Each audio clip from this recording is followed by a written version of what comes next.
A ver qué tenemos. Vamos a ver, mira, me voy a reiterar, porque de esto ya hablé hace un año y pico. Pero en realidad, ante los nuevos hechos, entre la persistencia de algunas cosas, a mí me sorprende. Fíjate, voy a hablar de Mujica, ¿no? Estamos hablando de Mujica hace tiempazo, 2 años, de que dejó la presidencia. ¿Por qué razones hablaba de Mujica? Básicamente, por lo que dejó de su gestión y por su expectativa de volver a ser candidato. No hay otro aspecto, digamos para reseñar con respecto a él. Pero en el mundo entero, andando vuelta por ahí, seguramente siguen asombrados, ¿no? Tuvo algo positivo, digamos, y algo negativo en sí mismo, ¿no? Mujica, en el 2010, cuando asumió como presidente, rompió con una vieja tradición de doctores en la presidencia, ¿no? De universitarios en la presidencia. Todo el mundo veía con agrado que un tipo, en realidad, a vos te habrá pasado encontrarte con gente que de repente jamás le hubiera votado, que tenía una imagen negativa sobre su pasado, que en realidad lo veían hasta bien, lo veían con simpatía, ¿no? Sin embargo, creo que en sí mismo, después de que terminó su gobierno, liquidó cualquier posibilidad de que alguien que sea como él vuelva al gobierno, ¿no? ¿Por qué? Porque, bueno, la verdad es que aunque pida consejo médico, Mujica no tiene remedio. Se inventó un personaje y se lo creyó. Lo peor es que ya sabemos, o mejor dicho, no sabemos quién gobernó, si él o el personaje. En esta suerte de filósofo de la posmodernidad en que se convirtió, se permitió sostener asuntos que terminaron siendo agraviantes. Intenta dar lecciones en todo el mundo, pero resulta que nada de lo que prometió durante su presidencia en Uruguay se concretó. Ni la educación, ni AFE, ni el puerto de aguas profundas, ni la regasificadora, por citar algunas cosas nomás. Cerró Pluna y logró que quienes cumplieron sus órdenes fueran procesados. Fue quien impulsó a Raúl Sendic y ese impulso nos ha costado hasta ahora 900 millones de dólares y otro procesado. Despreció todo lo que fuera cultura, a los maestros, a los bachilleres, a los académicos, a todo aquel que elaborara pensamiento crítico. Como buen caudillo, generó un entorno que se conduce con fanatismo, y todo el que cuestiona a Mujica es un facho, un enemigo. Hizo campaña contra el poder mediático, pero le adjudicó sin más trámite canales digitales a las mismas empresas que había cuestionado toda su vida, y fue una fuente de privilegio de la publicación más denostada por la izquierda. Un tipo disfrazado de pato era parte de la comitiva presidencial y se toleró que hiciera negocios para sí. Ahora que ya se sabe que es un estafador fugado, nadie lo encuentra. Defendió a una empresa formada por su compañero que se convirtió en la principal intermediaria de los negocios con Venezuela. Defendió a los militares torturadores diciendo que no quería viejos presos o que la justicia hedía a venganza. Pero jamás dijo una palabra sobre una enorme cantidad de militares que se jugaron la vida, estuvieron presos o fueron destituidos por defender a la democracia.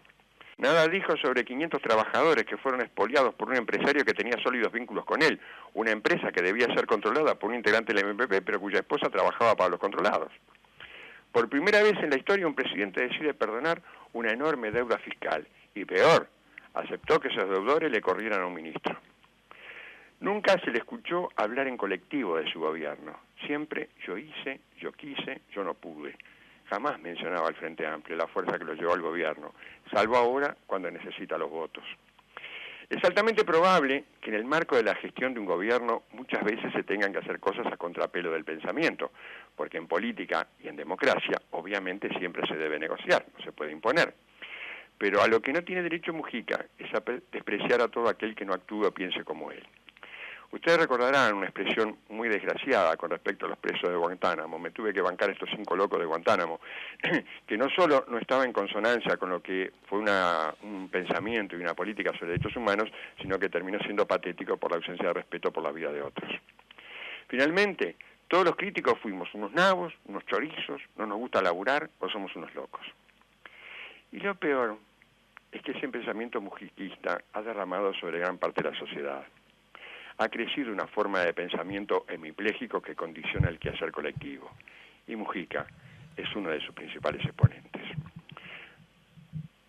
Me parece que en realidad exponer esta cosa en blanco y negro es lo que debe hacernos reflexionar a todos. Voy a insistir con algo que sostengo desde hace bastante tiempo. Hubo toda una construcción del personaje de Mujica, ¿no? Recordemos, una construcción mediática, pero también una construcción literaria. ¿Cuántos libros se han escrito sobre Mujica? Vos miras la saga y realmente te impresiona, ¿no? Casi todos libros en términos elogiosos, digamos, ¿no? O en términos que destacaban, digamos, que lo ponían como un líder carismático. Es cierto, lo dijimos antes, que Mujica logró hablar de igual a igual con mucha gente que nunca se había sentido representada por nadie, ¿no? O que no tenía con quien hablar de igual a igual. Por ejemplo, mucha gente del campo, digamos, estoy hablando de los peones, ¿no? De la gente más pobre del campo. Cosa que no ocurría en la ciudad, porque en realidad Mujica no tenía mucho acercamiento con los trabajadores. Es un dato de la realidad, ¿no? Es decir, era más bien un líder agrario, más que un líder ciudadano. En realidad, esta figura casi mítica que se construyó, porque nadie puede dudar que Mujica va a estar en la historia de este país. Es innegable, no se lo va a poder obviar. A futuro, cuando se escriba la historia de este país, se le va a tener que mencionar explícitamente por muchas razones. Pero veamos, la incoherencia de su pensamiento llega a que fue conocido en el mundo por aquel discurso que yo creo que todos aplaudimos, aquel discurso en Naciones Unidas, hablando contra el consumismo, por ejemplo, y cuando vuelve a Uruguay, su primera acción fue firmar la ley de bancarización obligatoria, por la cual se le otorgaban tarjeta de crédito a todo el mundo. Tarjeta de crédito, tarjeta de débito, o sea, gasten a piacere. Y en realidad, luego la gente más cercana a él medía todo en éxitos de consumo, todo eran números. Se veían otras realidades, es decir, aquí se mencionaba la cantidad de gente que pudo viajar, la cantidad de gente que se compró auto, la cantidad de gente que consiguió una casa, la cantidad de gente que logró mejorar su calidad de vida desde el punto de vista económico. Ahora, ¿eso realmente se puede tomar como el éxito de una gestión? Es decir, ¿es eso el éxito de una gestión? Cuando tenemos una sociedad tan fragmentada, una sociedad tan pobre intelectualmente, tan pobre culturalmente, una sociedad que terminó aborreciendo la política, porque esto que estoy señalando lo sabe todo el mundo. Hay mucha gente hoy, sobre todo gente joven, que quiere estar lo más lejos posible de la vida política, y eso es tristísimo. Eso es tristísimo. Para una democracia es tristísimo. Para una democracia, el que la mayoría de la gente joven quiera estar lejos de la vida política es tristísimo. Nos deja casi sin futuro. ¿Qué será del futuro de la vida política si no hay gente que asuma su responsabilidad y continúe en la tarea de construir democracia y construir gobierno? No se puede negar esta realidad, es algo evidente, es algo que subsiste en todos. Cuando Mujica era presidente, estas cosas no se podían decir porque te pasaban por arriba, ¿no? Todo el mundo lo sabe esto, te pasaba la aplanadora por encima. Apenas 4 años después aparecen estas encuestas que lo muestran de una manera. Yo creo que a medida que pase el tiempo y podamos conocer toda la verdad de esta historia, que todavía nos faltan conocer muchos detalles, la situación va a ser peor para él. No veo entonces por qué razón insistir, porque esto la gente más cercana a él lo sabe. Yo creo que no pueden ignorarlo. Si lo ignoran, están desconociendo la realidad. El tema es que si no es Mujica, ¿a quién ponen, no? Muy bien, creo que a nadie. Yo creo que a nadie. Tienen que asumir esa realidad. Fue lo que construyeron. Ellos construyeron esto. Ellos construyeron a un líder sin recambio. Ellos construyeron una organización política que no tiene recambios. ¿Por qué razones? Y porque el líder opacó todo, evidentemente. Era el que hacía y deshacía. Era el que él usaba ese eufemismo, la barra es la que me empuja, ¿no? Bueno, la barra. no sé si la barra del boliche, la barra del Quincho Varela, la barra del MPP, ¿cuál barra era? Porque como pensamiento político me parece muy Claro, en elemental. realidad, reflexionando, el recambio les falló, que era Raúl Sendic, ¿no? Sí, no sé si sería Raúl Sendic el Mm. recambio o sería otro. Eso es una duda existencial que vamos a tener siempre. Es decir, él tuvo una actitud con Sendic y yo creo que en realidad pesaba más el apellido que la persona, Claro. ¿no? Aunque Mujica no tenía buena relación con Raúl Sendic.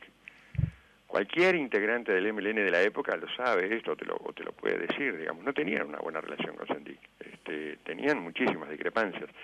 Lo que pasa es que en el paso del tiempo las cosas se empiezan a ver de otra manera, ¿no? A mí lo que me preocupa es la construcción que se ha hecho en este país, digamos, ¿no? Donde nos encontramos con ciertas formas fundamentalistas de entender la historia. Mujica no es el único, no es el único. Esto que estoy diciendo podría, de alguna manera, aplicarse a líderes políticos de todos los partidos, y que nos propone pensar que la construcción de la democracia exige otra cosa. Y lamento tener que insistir con este concepto, pero realmente me parece que es algo en lo que tenemos que pensar. La construcción de caudillos, la construcción de líderes, no sirve a la democracia. Puede servir momentáneamente a determinados partidos políticos, pero la gestión democrática, la gestión de gobierno no sirve. Sirve la existencia de partidos políticos sólidos, fuertes, organizados, con ideas, con debate permanente, con participación de la gente. Estamos asistiendo en este momento a una forma de, o por lo menos a modificaciones de la concepción democrática como la entendimos siempre, digamos. Creo que el mundo, como se está planteando, nos está proponiendo analizar todo esto, ¿no? Empezar a pensar seriamente en todo esto, es decir, qué mundo queremos, cómo vamos a funcionar a futuro. Yo veo, en algunos ámbitos, veo crecer un pensamiento elemental, te diría, ¿no? Como hay gente que cree que poniendo un gerente de presidente y pagándole un sueldo no va a resolver los problemas. Novi, sí, claro. Que es un buen ejemplo de eso, ¿no? Novi cree que sí, él todo es un gestión, gerente, todo gestión. Todo gestión, ¿está claro? Y en realidad no es así. Todos sabemos que no es así. Es engañarse de eso. En realidad la política es otra cosa, porque la sociedad es múltiple, tiene múltiples intereses, tiene múltiples pensamientos. Política es negociar, es tratar de encontrar, digamos, el mínimo común denominador entre todos para poder hacer una gestión. Lo otro sería una dictadura, imponer una forma de pensamiento o imponer una acción, digamos. Y entonces, en eso nos debatimos, es una cosa en la que tenemos que pensar. Yo insisto, los líderes, los caudillos, creo que esto todos los partidos lo saben, es un debate que se han dado todos, ¿no? O por lo menos lo han tenido en la interna. Los líderes han terminado dañando a los partidos políticos. Han terminado complicando la historia. Miren nada más la historia contemporánea de América. Miren los líderes que hemos tenido en América Latina y cómo han terminado. Si quieren, vayan más atrás y miren los líderes del pasado y cómo han terminado.